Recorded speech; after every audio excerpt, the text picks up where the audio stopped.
Parshas Balak has 104 verses. It doesn't have any mitzvos, and the entirety of the Parsha is a narrative, namely the narrative of very unusual, very interesting characters that are trying to curse the Jewish people. Now, it's very interesting that with the exception of the final 9 verses, the entire Parsha is presented from the vantage point, from the perspective of the enemies of the Jewish people. And I don't think, with the exception maybe of a few verses at the beginning of Exodus, I don't think that we have a parallel to this where the perspective of the Torah, of the narrative, is not from the Jewish people, but instead from the perspective of their enemies. So it's very unusual that we have this whole story, a whole Parsha, based upon following the story of Bilaam and Balak as they're scheming to try to curse and to try to destroy the Jewish people.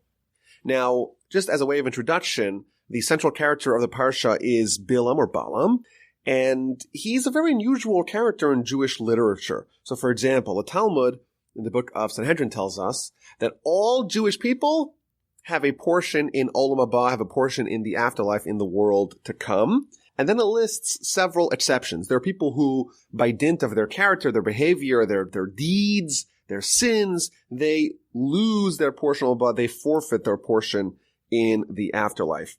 So it lists people who don't believe in the Torah, people who don't believe in the afterlife itself, people who are heretics.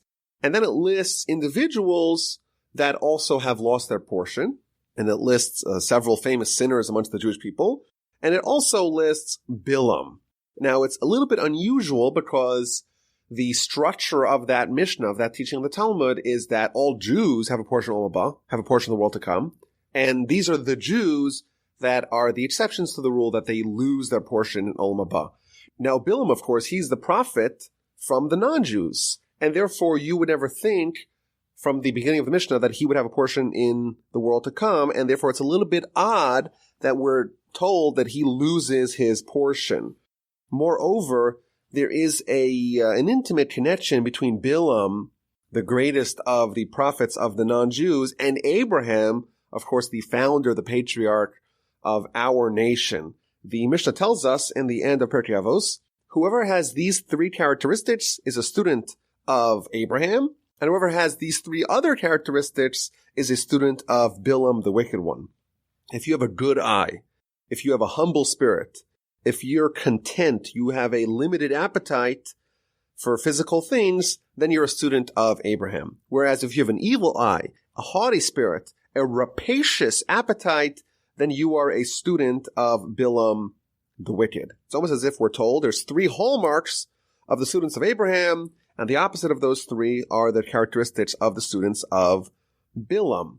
And the commentaries note that Bilaam, in effect, these 3 characteristics, they include all the negative character that exists. And the 3 positive characteristics found in Abraham include all the positive characteristics that exist. So I think from the unusual treatment that we're getting of Bilaam in this Parsha and throughout Jewish literature, it seems like there's an emphasis to study this individual character almost as if he is the perfect example of the worst kind of person you could be, and therefore we're studying his story and we're given an entire Parsha from his perspective because we need to study how exactly to not behave. We have to dwell a little bit on the character that's the exact opposite of Abraham. We have to learn what are the characteristics that would make a person forfeit their portion in Olam Haba, the portion in the afterlife.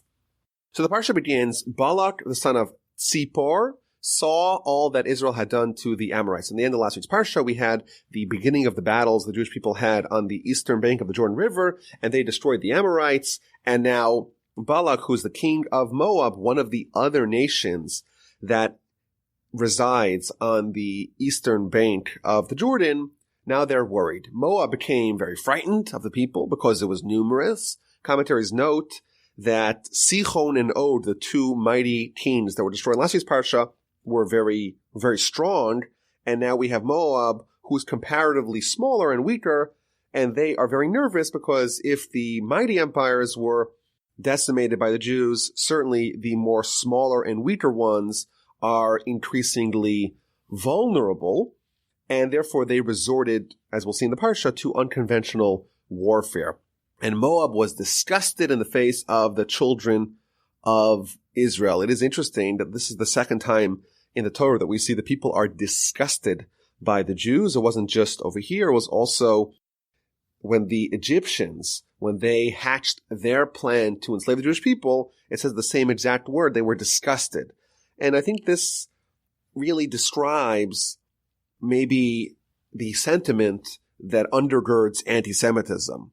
Rashi tells us here, what does it mean they were disgusted? It means they lost their meaning in life. They were so agitated. They had such an irrational loathing, abhorring of the Jewish people, that they couldn't live with themselves. They couldn't bear existing so long as the Jewish people were alive. And again, it seems like from last week's Parsha that the Jews always reach out with overtures of peace. There's an easy solution to the dilemma. You approach the Jewish people and you say, okay, I'm interested in coming to some sort of terms, some sort of agreement.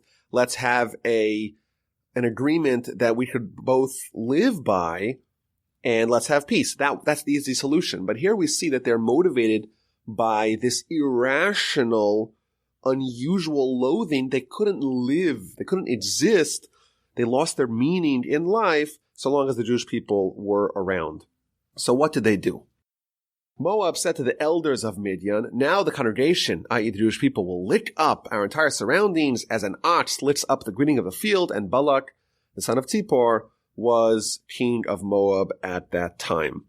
And Rashi tells us that Moab and Midian were long-time enemies, but they united against the common enemy, even though they themselves hated each other.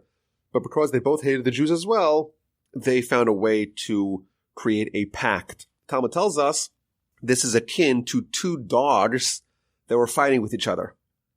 And one of them is attacked by a wolf. So what happens? The other dog comes to his aid. Because otherwise, if I don't help the dog now, even though I hate him, but the wolf will eat him and then he'll eat me next. Similarly here, Moab and Midian, these two enemies, because they have a common enemy, the Jewish people, they are uniting. Now, it's interesting. We find that Balak was the king of Moab at that time. Rashi tells us that really he was only recently appointed. He was like a wartime president. He was the interim president. It was only because they saw the Jewish people trouncing Sichon and Og, they appointed someone like Balak, someone who really was not previously in the monarchy. They appointed him. He was a necromancer, a sorcerer, even greater than Bilaam. And therefore they appointed him to be a very unusual figurehead because of the pressing needs of the arrival of the Jews. Now, it's interesting. The Midrash tells us that Balak was either the son or the grandson of Jethro, Moses' father-in-law, and it makes him, in effect, the brother-in-law or the nephew of Moses. Such interesting family dynamics here. So we have a problem. The Jewish people are coming, and Moab is reaching out to the elders of Midian. Why is Moab reaching out to the elders of Midian, not to the king of Midian, not to the ministers of Midian? Why to the elders of Midian? So the Ramban quotes a midrash that tells us something very fascinating. We know Moses, as a young child, had to escape from Egypt and eventually ends up in the land of Midian, this very same land. And of course, he marries the daughter of Jethro, Zipporah, and he spends a lot of time there until he's 80 when he goes back to Egypt to save the Jewish people. And therefore, the Midrash tells us that the reason why they went to the elders of Midian is because they wanted to do some field research.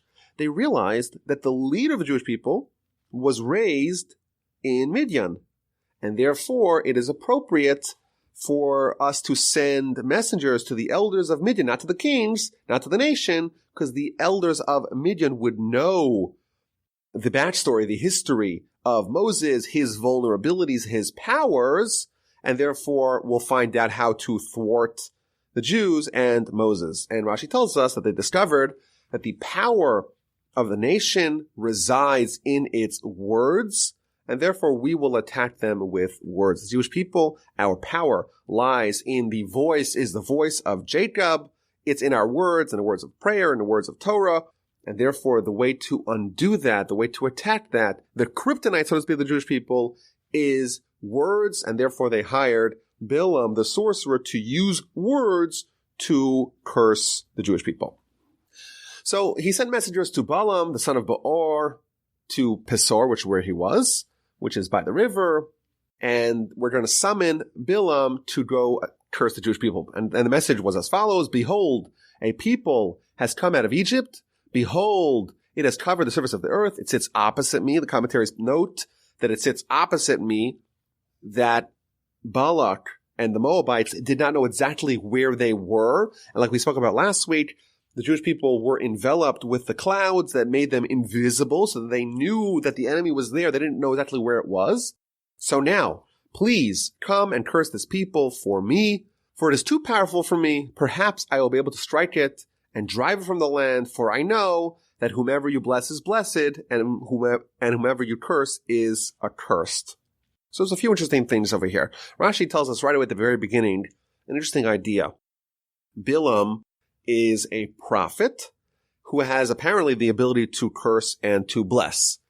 And the question that Rashi asks is, why does someone like Bilaam, and we'll learn more about him, someone who is crowned with all the terrible characteristics that exist in the world, why is someone like that given prophecy? Isn't prophecy the domain of the righteous, of the people that are upstanding, the people that are the greatest of the human species? Why is a sinner, a Gentile like Bilaam, someone like that, why is he given this tremendous power, this ability to communicate with God, this ability to ostensibly have blessing and curses? So Rashi tells us that the reason why Bilaam was given prophecy is so that there should not be an excuse for the nations in the future. The nations will say, oh, the Jewish people are given all this reward and we're suffering, but it's not fair.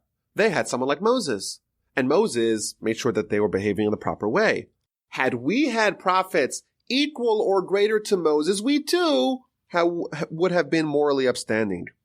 And therefore, the non-Jews had to have a character as great, as talented as Moses, or else it would not be fair. And therefore, they were given Bilaam, who was someone who equaled or exceeded Moses in prophecy. And what happened? We see that their prophet not only did not improve their standing, the prophet actually caused terrible sins, not only for the Jewish people, as we'll see later in the Parsha, but also for the non-Jews.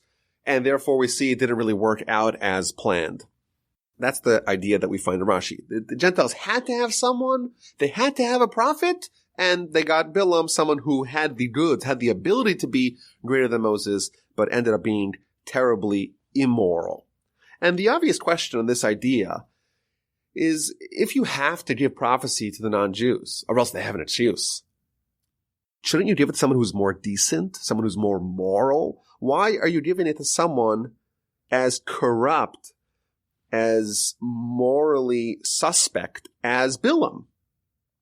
And the answer perhaps is that Bilaam is someone who is given prophecy because otherwise there's an excuse. He didn't acquire it. He didn't earn it. It was gifted to him. And we see an idea here that unearned greatness is not transformational. If you don't earn the stature that you attain, it's actually going to be harmful rather than helpful for you. So, for example, on a national scale, the Jewish people experience the Sinai revelation, a prophecy on a national scale, something that hitherto and thenceforth has not happened. They achieved the peak of human experience. Did they earn it? Was it gifted? Was it something that they acquired, or was it something that was foisted upon them, that was given to them? They did not acquire their greatness. It was gifted to them. So what happened immediately following that? They have the capacity to sin, of course, with the golden calf. And we see an idea. What you struggle to attain, what you sweat and you earn, that purifies you, that refines you. But when you have something which is given to you, not only does it not refine you, it is likely to corrupt you yet further. Bilaam was given this stature, this prophecy as a gift, and it corrupted him rather than refining him. That's one idea that we see over here. Alternatively, there is a general principle that any greatness that someone has necessarily leads to haughtiness, unless you choose to embrace humility. And we have a concept in Jewish philosophy that the greater stature someone unlocks, someone obtains, the commensurate step in humility is necessary. So, for example, when we pray in the Shemona Esrei, in the Amidah prayer, you're supposed to bow down, you're supposed to kneel, so to speak, before God 4 times. If you have a high priest, of course, someone who achieves a very high stature amongst the Jewish people, the law states that he has to bow not just 4 times, but 19 times, 1 for each blessing. What about the king? The king who has achieved the pinnacle, the highest office, the greatest stature amongst the nation, the law states that he has to pray the entire prayer while bowing. Every stage that we unlock in our greatness must necessarily be accompanied by a parallel, a sister step in humility. Abraham had that. Abraham was someone that, despite the fact that God gave him tremendous prophecy and tremendous love and closeness and promises and a great legacy, what did Abraham say? Anochi afar va'efer, I am but dust and ashes. He understood how to utilize the prophecy and not allow it to corrupt him. He earned it. Bilaam, on the other hand, it was gifted to him, and he did not take those steps to ensure that each stage of greatness is accompanied by a commensurate or parallel stage in humility, and therefore he became the most arrogant and the most haughty. Now, it is interesting that we're told about Abraham, I will bless those who bless you, and those who curse you, I will curse. Abraham had the ability to do blessings and curses. And again, we see another parallel here between Abraham and Bilaam. Bilaam, ostensibly, at least in the eyes of Balak, he is someone who people thought that he had the power to bless and to curse as well. Now, the Talmud tells us that the truth is that Bilaam only had one power. His power was that he was able to pinpoint the precise millisecond, the moment that God is, so to speak, angry and most susceptible, most agreeable to cursing, but he really did not have the ability to bless. But Balak, the king of Moab, he thought that Bilaam had the ability to bless, but the truth was that Bilaam did not have the ability to bless. So how'd that work? How does Balak come under the impression that Bilaam knew how to bless when the truth was that he only knew how to curse? So the commentaries tell us something really interesting. They say that Bilaam had the vision of a prophet. He was able to, so to speak, see the future, but he wasn't able to manipulate the future only for the negative, not for the positive. So he saw in the future that Balak is going to be appointed as king of Moab. So he went over to Balak and he said, I want to give you a blessing. I'm going to bless you that you will be appointed king.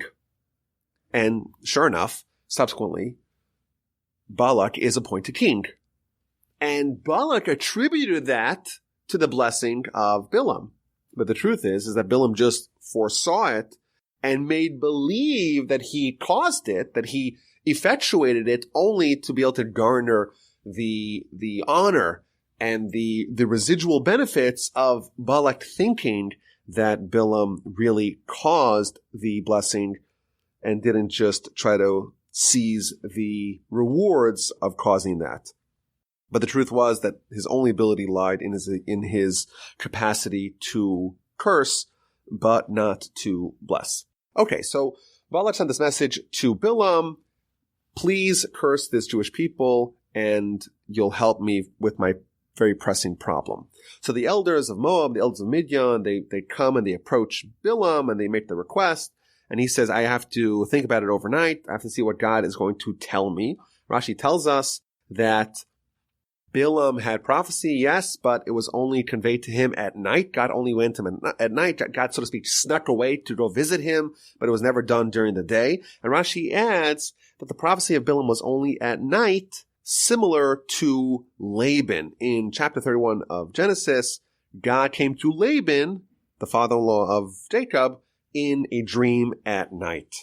And it's interesting that Rashi makes this connection between Bilaam and Laban, because the Talmud tells us that Bilaam was actually the son of Laban, and according to at least one opinion in the Midrash, Bilaam is Laban. Of course, this would make him very old, but what it means is that there's some sort of spiritual connection between Bilaam and Laban. Just like Laban tried to uproot everything, Bilaam is going to follow in his footsteps, try to uproot everything amongst the Jewish people.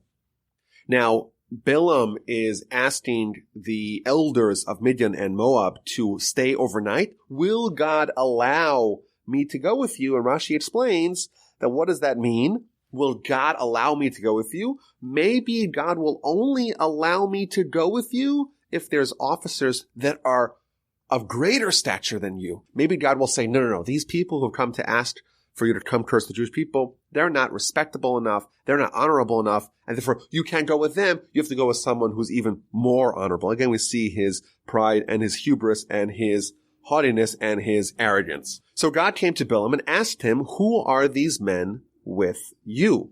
A very interesting question. God is testing Bilaam. He's asking the question, who are these men? Of course, God knows everything, and the notion of God asking Bilaam a question when God certainly knows the answer is unusual.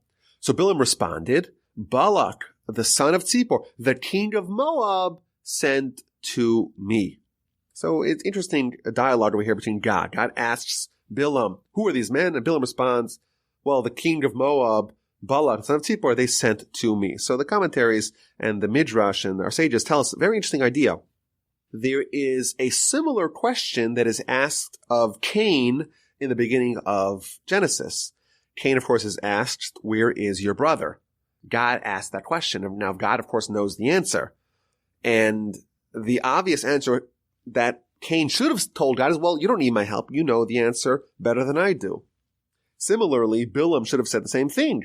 Bilaam should have said, you don't need to know that. You don't need my help in figuring out and deciphering the situation. You know exactly who these people are better than I do. So the Midrash tells us that there's three people that God inspected them, God tested them, and he found them to be a pot of urine. That's the words of the Midrash. And they are Cain, Bilaam, and Chistiah, the king of Judah. So it's interesting here that we see again that Bilaam is making a big blunder by answering the question improperly. He should have said to God, you know very well you don't need my help in this matter.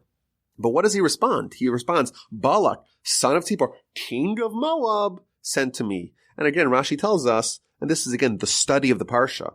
Part of the Parsha is to study exactly how corrupt someone could get and what not to do. And here we see more arrogance. The king of Moab, God, says Bilaam, you don't think I'm so special, but you know who does think I'm special? The king of Moab. They're interested in what I have to say, even though you're not. And continues, Bilaam, behold the people coming out of Egypt to cover the surface of the earth. Now go and curse it for me. Perhaps I will be able to make war against them and drive it away. So what does God say to Bilaam? No, you can't go with them. You can't curse the people. The people is blessed. And Bilaam wakes up in the morning and tells the officers of Balak, go, Hashem has refused to give me permission to go with you. I have to go with someone who's more important. That's the insinuation. I need more people that are more important. So they return to Balak and they say, Bilaam does not want to come with us. So he sends higher ranking officers to go try to cajole and convince Bilaam to come curse the Jewish people. They return to Bilaam and they say, I'll honor you greatly. I'll give you tremendous wealth. And Bilaam responds, even if you give me your whole house full of silver and gold, I cannot transgress the word of Hashem, my God, to do anything small or great. And Rashi tells us again that this shows his unbridled avarice, his unsatiated, his rapacious desire that, yes, Balak really should give me a house full of gold and silver. I really am deserving of all that wealth and all that honor. Again, he tells the messengers, let me wait overnight, let me speak to God, whatever God says to do, I will do. And again, there's a conversation.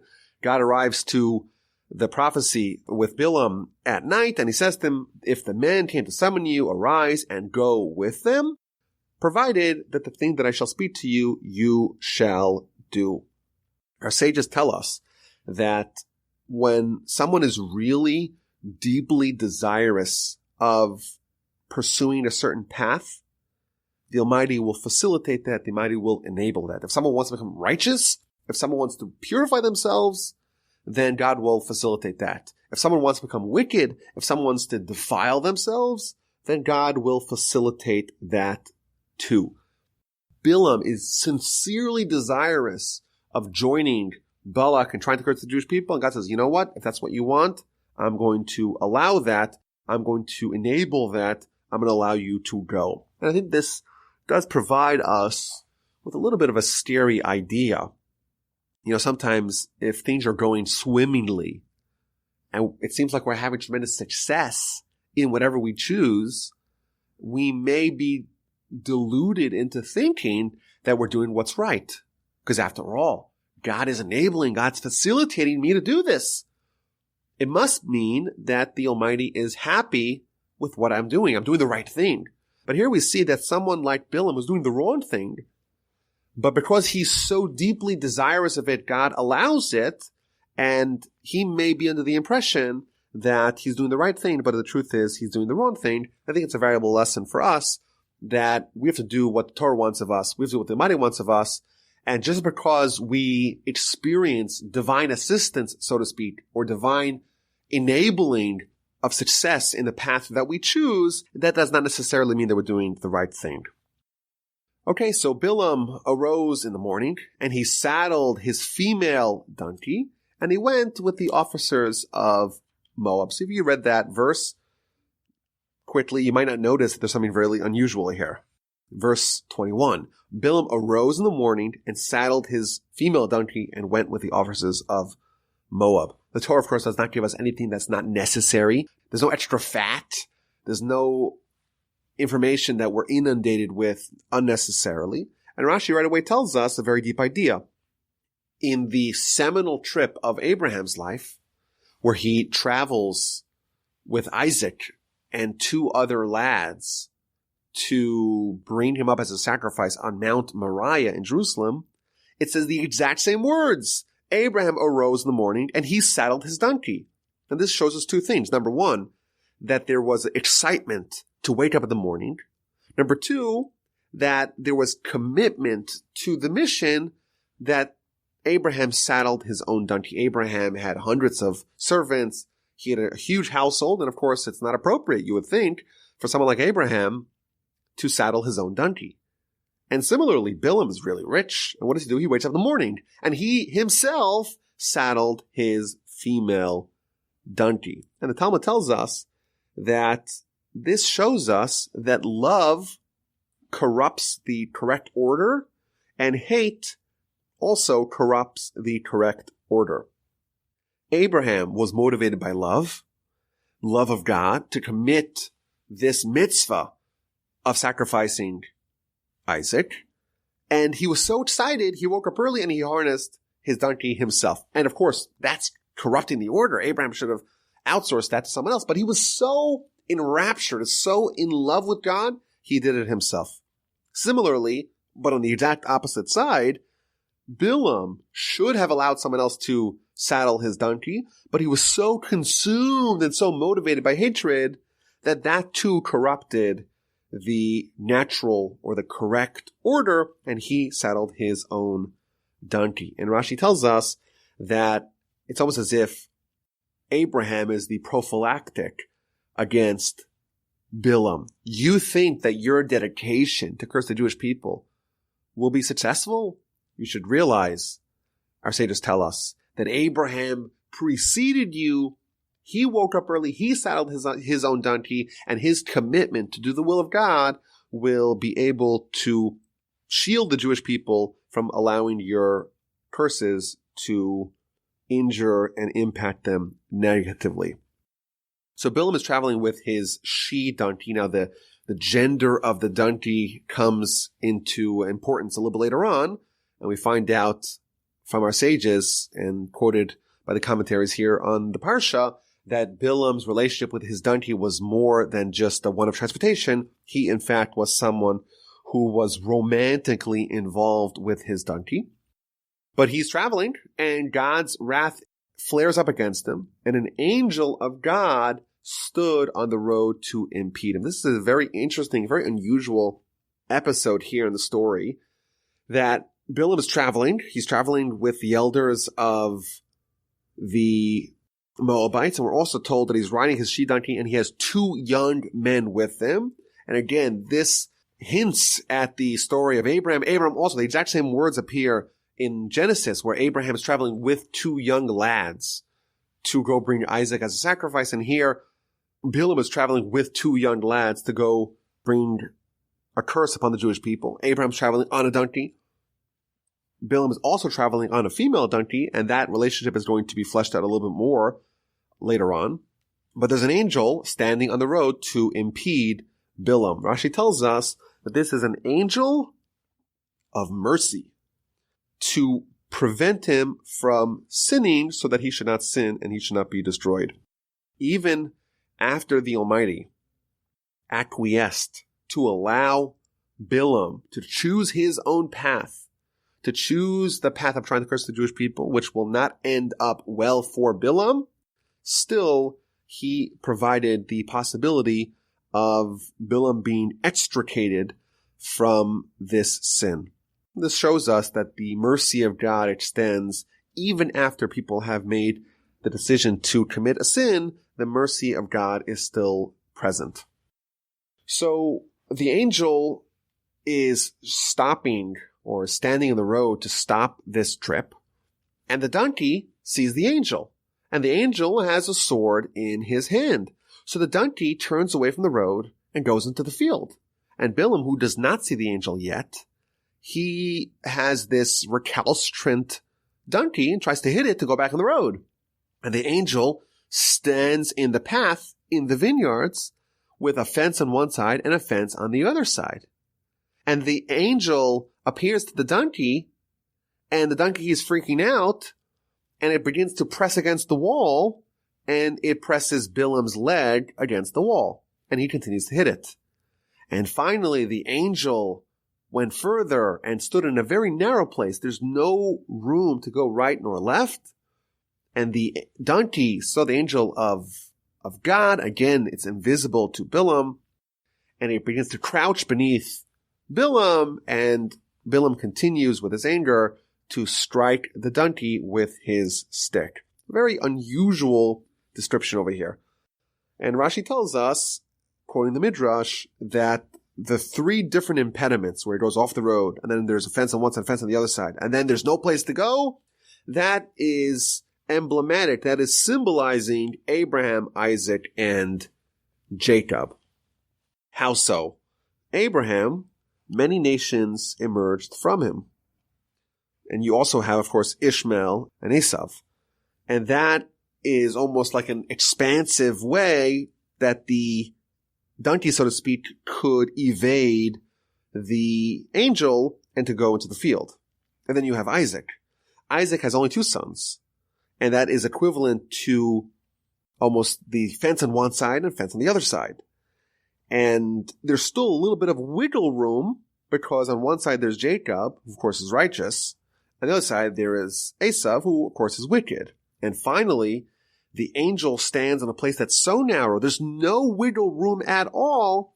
That is a reference to Jacob. Jacob, whose entire bed was righteous. Jacob, who all of his children were tzaddikim, were righteous. There was no other nation that emerged from them. That is the kind of the symbolism that is undergirding this third encounter where Bilam has absolutely no room to maneuver. He cannot move not right, not left. There's no way to go. He has been defeated. Checkmate. And he continues to hit his donkey. And then something even more unusual happens. Hashem opened the mouth of the donkey, and it said to Bilam. So we have a talking donkey in our Parsha. What have I done to you that you struck me these 3 times? And Bilam responds, because you mocked me. If there was a sword in my hand, I would have killed you.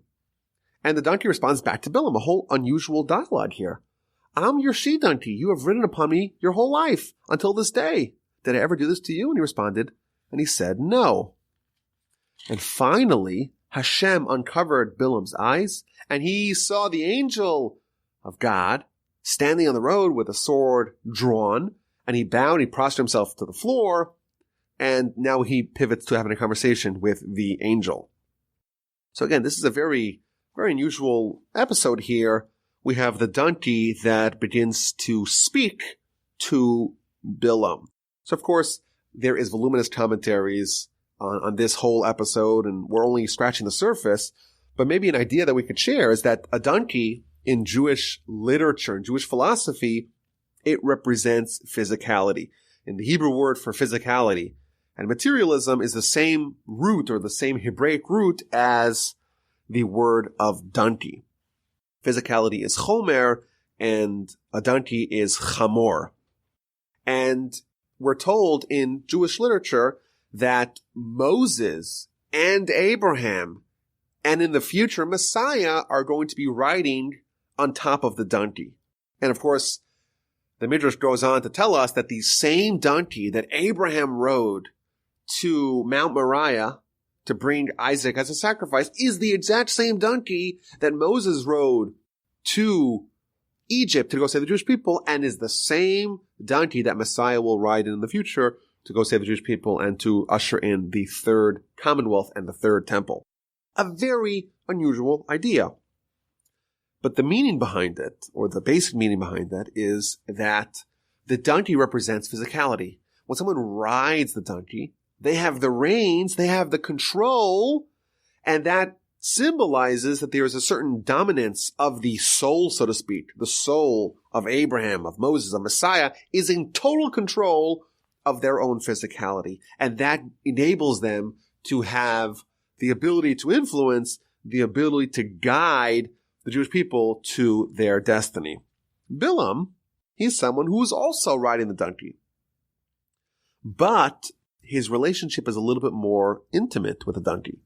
He does have the ability, so to speak, to ride on it, but due to his decisions, the donkey becomes smarter than him. He is not on top of the donkey is almost on top of him. It asserts control over him. It sees the angel, he doesn't. It communicates with him. We're told, of course, that he copulates with the donkey as well. He's not someone who, even though he had the ability to be like Moses, to ride on the donkey exclusively, he's someone that has descended, that has lowered himself to be on par, even below that donkey. So that's the basic idea that we see over here. The Ramban, he tells us that the reason why there was this miracle of the speaking donkey is to show Bilam that the Almighty determines who speaks and what they say, and so too Bilam, his speech that he's setting out to go deliver now is going to be determined by God as well.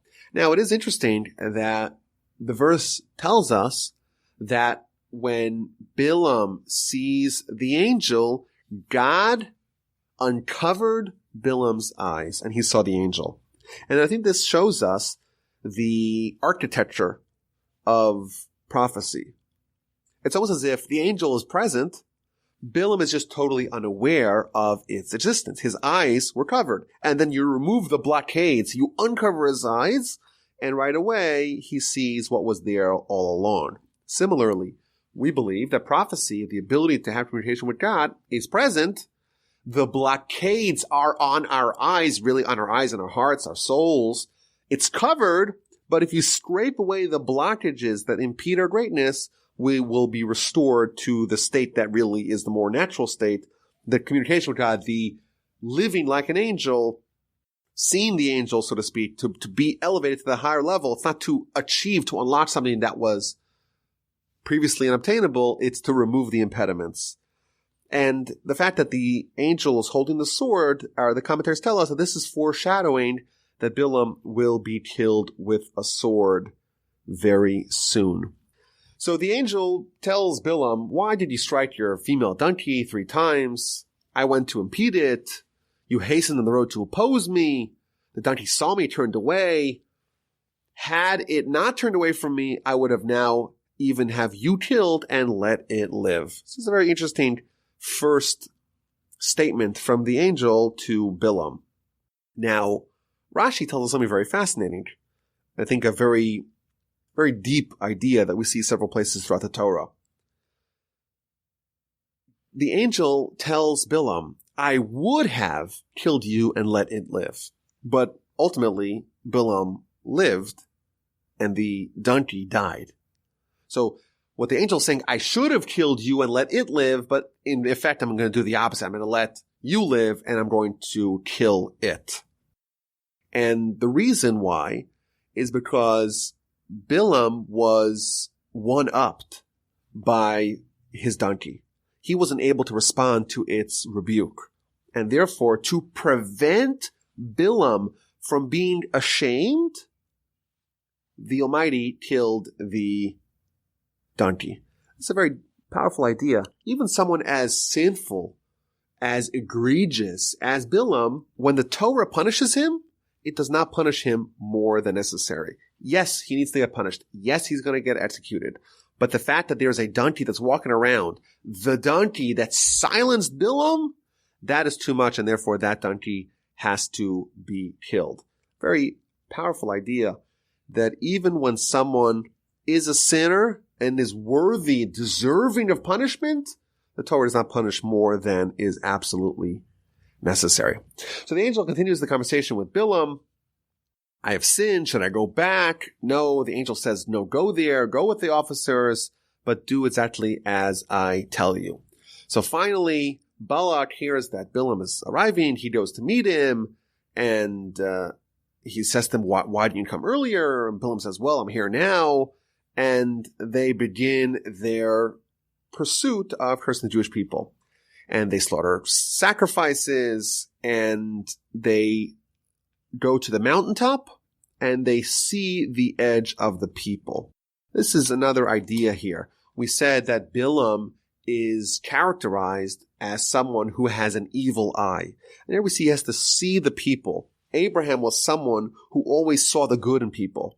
Abraham saw the travelers and tried to do kindness with them. And here we see, and the Ramban elaborates on this idea, that Bilaam wants to see them, and that will fuel his hatred for the Jewish people and enable him to curse them. That's the evil eye of Bilaam. It's the opposite of Abraham. Abraham sees someone and says, how can I help them? Bilaam sees someone and says, how can I exploit them? How can I curse them?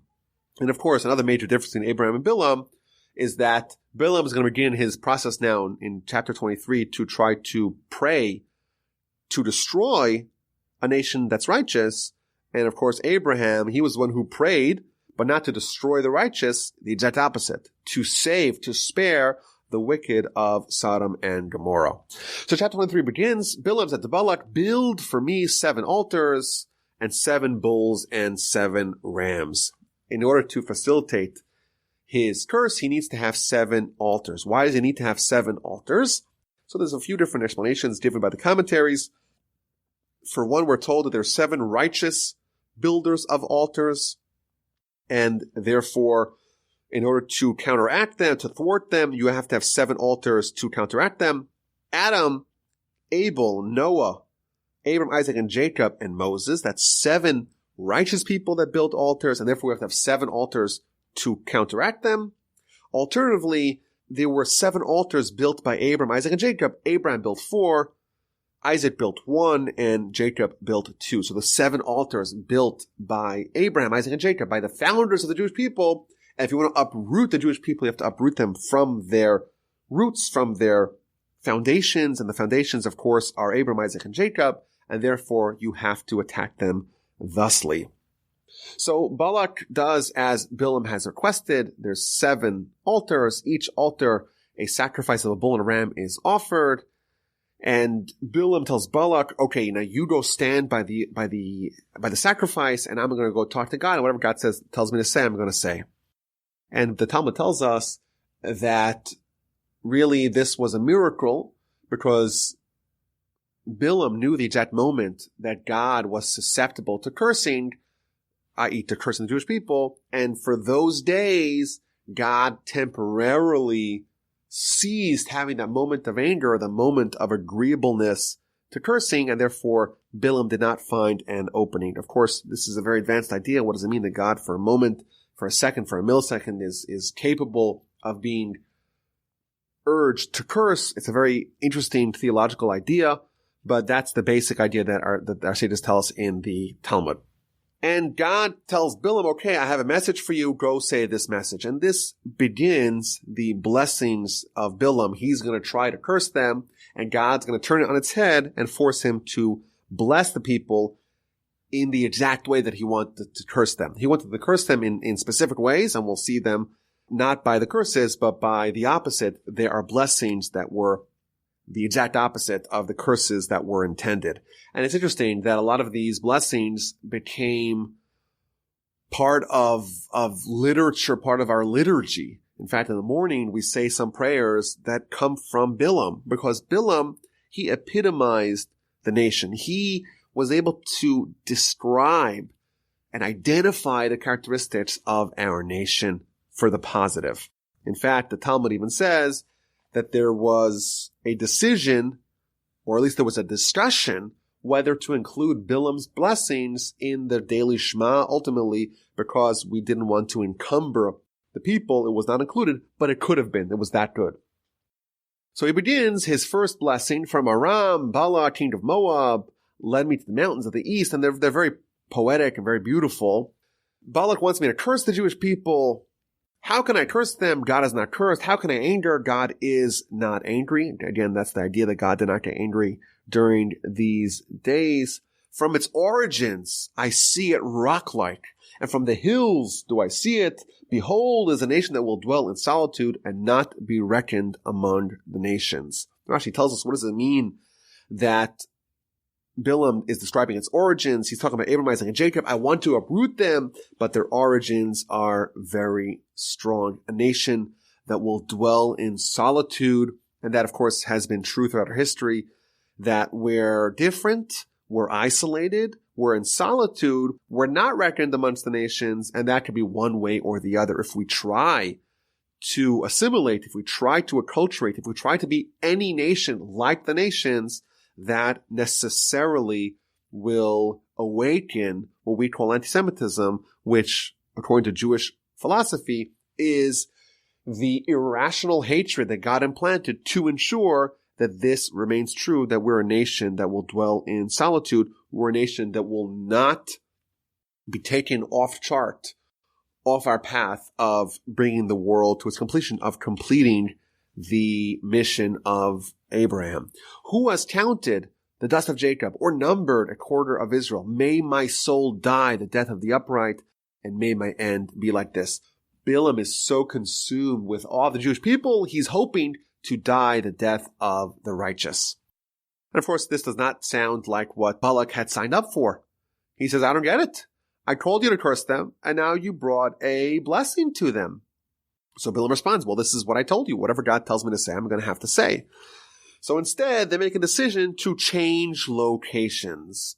We're going to go to a different location. We'll see a different part of the nation. Maybe that will allow us to find an opening to go curse the Jewish people. Now, it's interesting. When Abraham prayed, and he was also rebuffed, his prayer to save the people of Sodom and Gomorrah was unsuccessful. It's clear, if you compare the verses, that Abraham returned to the same place. And here, Bilaam is unsuccessful, and he goes to a different place. And what that tells us is that Abraham attributed his failed prayer to the merits, whereas Bilaam attributed it to the place. There was all kinds of circumstances. It's the place, it's the location, maybe a different angle, and maybe then it'll be maybe then it will work. Maybe then my cursing will be effective. He blames the circumstances, whereas Abraham blames himself. And again, they go to a different location. Again, they bring sacrifices. Again, Bilaam gives another blessing, and he tells him God is not a man that he should be deceitful, nor a son of man that he should relent. Would he say not do, or speak and not confirm? You want to kill the Jewish people. You want to destroy the Jewish people. But he promised that he's going to give them the land of the seven nations. He's going to give them the land of Canaan. How could you possibly even conceive to try to kill them in the wilderness? Behold, to bless I have received. He has blessed, and I shall not contradict it. God wants me to bless. I can't do anything about it. There's no iniquity in Jacob. There's no perversity in Israel. Hashem, his God, is with him, and the friendship of the king is in him. Even when the Jewish people do sin, it does not register or certainly does not diminish their stature that we have with God. It is God who brought them out of the land of Egypt according to the power of his loftiness.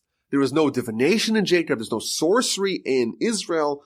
They have a direct connection to God, the Jewish people. They have real prophets. Even if they don't have real prophets, they have the Urim and the Tumim. They have a direct link to God via the prophets, and therefore they don't need to resort to gurus, to sorcerers, and to necromancers. Behold, the people arise like a lion cub, and raise itself like a lion. It will not lie down until it consumes its prey and drinks the blood of the slain. Again, a monumental blessing. And of course, Balak is further disappointed. And they, of course, continue to go to a different place, a third place. Maybe then they will be successful in cursing and attacking the Jewish people. So chapter 24 begins again with a third blessing that is foisted upon Bilaam by God. Bilaam raised his eyes and saw Israel dwelling according to its tribes. Our sages tell us what that means is that each opening of the tent was facing away from a different opening. Everyone was living modestly. That's one of the hallmarks of our nation. It's our path to salvation. The reason why we survived, or one of the reasons why we survived the curses of Bilaam was because of this. The Spirit of God was upon him. He began again with a very poetic, a very beautiful, a very stirring blessing. This is the words of Bilaam, the man with the open eye. Our sages tell us that he was blind in one eye. How goodly are your tents, O Jacob, your dwelling places, O Israel, stretching out like brooks, like gardens by the river, like aloes planted by Hashem, like cedars by water. Again, very beautiful, very poetic, very stirring.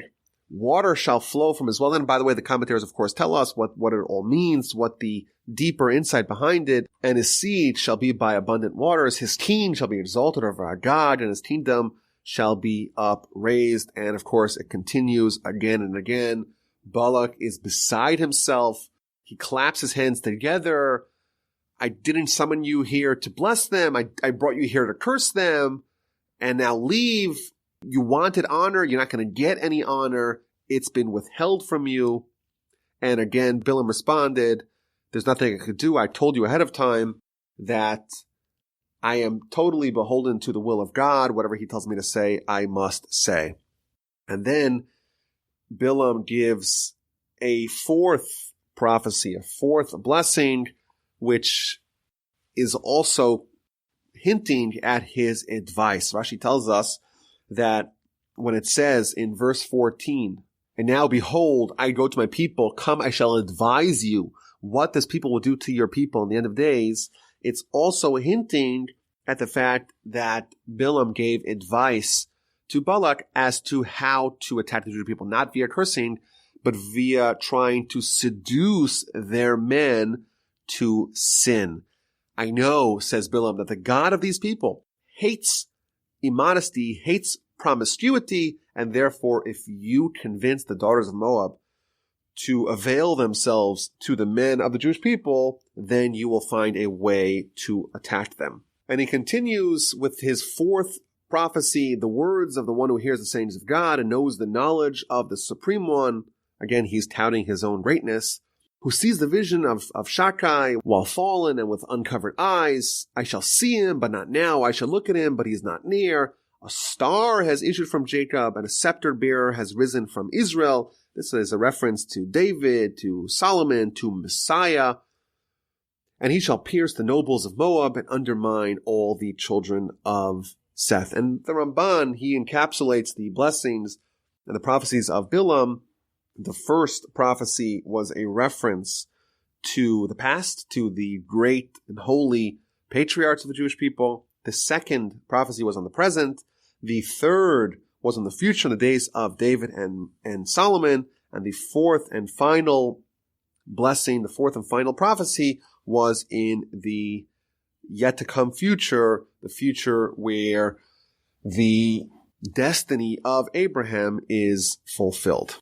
So Bilaam gets up, he goes back to his place, and Balak also returns to his place. That's the end of chapter 24, and chapter 25 begins with a fulfillment of Bilaam's plot. Like we said, that he gave them the suggestion to commit the daughters of Moab into harlotry and to use that as a means to attack the Jewish people.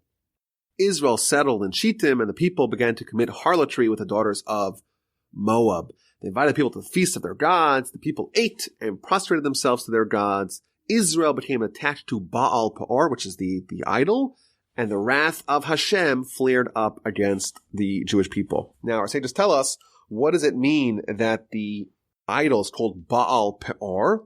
What it means is that the means of servicing it, the means of worshiping it, was by defecating in front of it. That was the way that they did this idolatry. And the meaning behind that is that this idolatry represented nihilism. It represented the concept that nothing matters.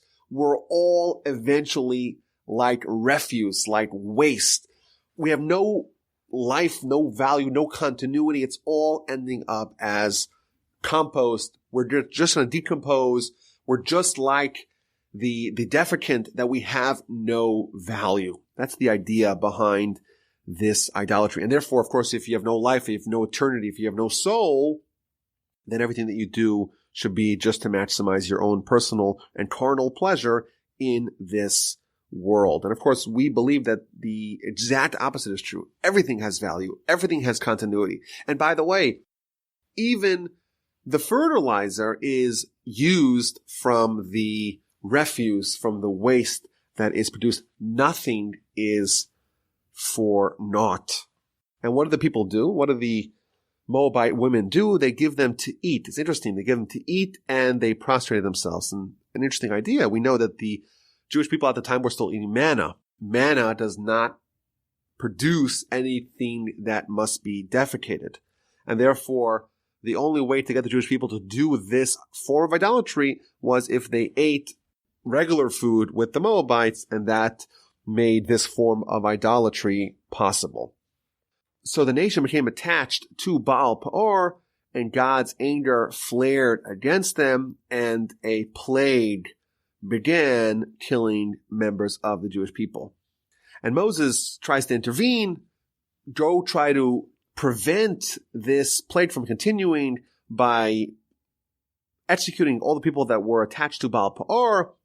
And amidst this entire plague, something very unusual happens, and the leader of the tribe of Shimon, he seizes a Moabite princess, and he brings her to Moses. Behold, a man of the children of Israel came and brought a Midianite woman near to his brothers in the sight of Moses and in the sight of the entire assembly of the children of Israel, and they were weeping at the entrance of the tent of meeting.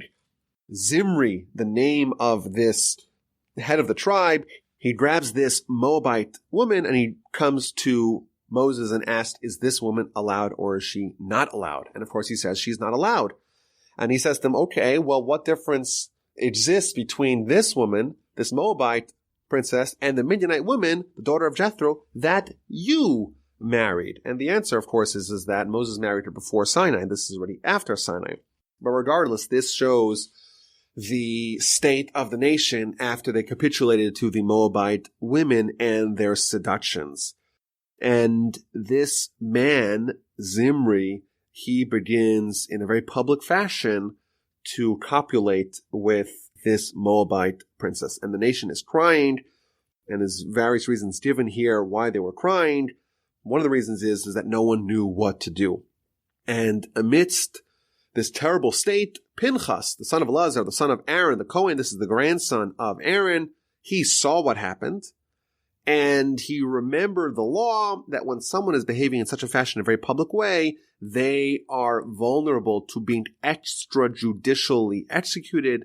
He stood up from among the assembly, he took a spear in his hand, and he followed the Israelite man into the tent, and he pierced them both. He made a skewer out of Zimri and Cosbi. These were the people that were doing the sin, and the plague was halted.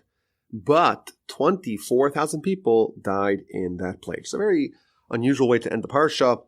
The zealotry of Pinchas, the grandson of Aaron, The reason why he's attributed to Aaron is because Aaron, of course, was the paragon of love, of fellow man, of kindness, of bringing them close to Torah, and yet someone like Pinchas is justifiably the descendant of Aaron because he was the one who, notwithstanding his love of his fellow man, was motivated by zealotry of his love of God to stop this madness and to execute both Zimri, the Jew, the head of the tribe of Shimon, and Cosbi, the Moabite princess, and to go kill them in order to stave off or to stop the plague and to restore order and restore the will of God. And of course, next week's Parsha continues with this narrative. The Parsha is called Pinchas, named, of course, after Pinchas, and the ramifications of his act of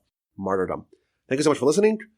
My name is Rabbi Yaakov Wolbe from Torch in Houston, Texas. The email address is rabbiwolbe@gmail.com. I look forward to speaking to you next week.